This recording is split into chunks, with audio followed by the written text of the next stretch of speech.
Kuki militant singna maitei khun singda landarak-tuna tha tara suraklaba asida manipur lengaki responsible leitaba thawong sing asigi mayokta amadi February 19 dagi haugatoriba state assembly asida kuki MLA tara amadi kuki narco terrorist singi mayokta waref lotuna lan asi loishinaba lengakna honagadabani haiduna masing yamlaba nupi singna saruyaduna ngarang hairokta miyangi oiba rally chatkre kholaukaya laukre apunba maira paibi hairok ningol club hairok amadi apunba club hairokna senduna chatkiba miyangi rally adu hairok part 2 maning School ground dagi hairok litan City Club ki ground forward chatlaba matung miyam gi oiba mifam ama City Club ground da pangthok tuna waref kaya lokibaga loina apunba club hairok ki mihut singna chief minister da memorandum ama supisen kre rally aduda miyana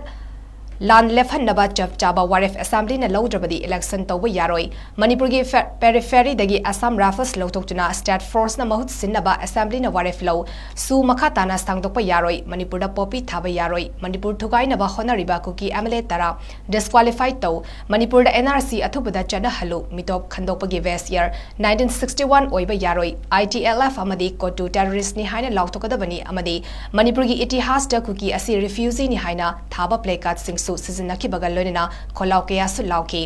rally aduga mari lenina apunba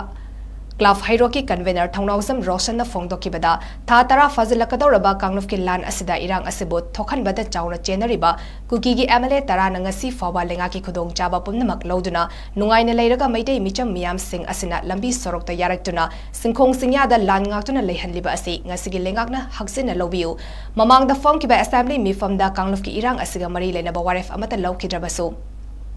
February 19 dagi haugadoriba assembly mifam asidadi lan asibul loishinba yaba waref lobiu haiki kuki MLA tara amadi kuki terrorist singbu chairak piba yaba waref sing loduna chathariba kangluf ki lan asibul loishinba khongthang sing soidana logadabani pumnamak asinga sigi lengakta khanghanabagi damak hairoki miyam nangasigi khongchat asi chatpani miyam nangasi logadaba waref sing adu DC thawalgi khuthangda chief minister amadi assembly gi speaker da memorandum sing pisilagani haina su phongdoki February 19 dari Haudula Manipur ki State Assembly pangkukani aina Devlet dibagi matungi la pangkukani Assembly sida effective na bagi damakta amadi haujung jikta sari balan nasi lep na bagi damak Assembly session sida aset ko wari ama lobiu loina na lebak thugai na ba Manipur thugai na ba asoba role lauri ba du kumba kuki MLA tara ngasi ma Bakoy gi oiba thagi tolop sing phangru ningai dena thorga akoi micham mayam singasina ngasi mera paibi mayam nupi mayam asina surokta tumna naha kaya ama tamgada mai sing tamdana amadi khulai paiduna ngau akoi kocha chatna lekhlali ba sahi ama helo bhawa state government amadi central government na election biduna asigum lala asi loisin bagi ware phire ama bhawa lorok taba loisin na bagi mami amta urakta busna maram oira kanda handak atang ba Hana mamangda phanggiba Manipur ki assembly session asidasu karigumba lalasi loisinbagi wari amta lawgidaba khuju majuda loisin maram oirakanda hanak phanggaduriba assembly ki session asimadi akoi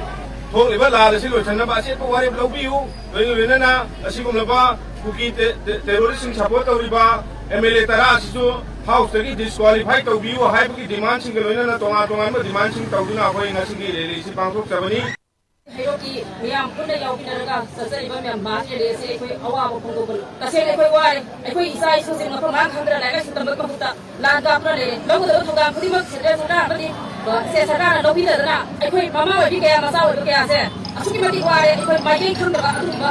iba mo da Manipur gi dai ba Paitai zati pudi mak sara kanau le me ba ku si se amukta di yengsan bio hada ki assembly session ni mangan thonga da sida sarana ba phok phok thoga sam ba la lobi da koi miyam awak si bohan biro kuki terrorist singmu natharaga amagi kuki MLA singmu apa bakoi dadi phongba dadi bibiraga bakoi disqualify ta biba halse koi bayang ye se papa mari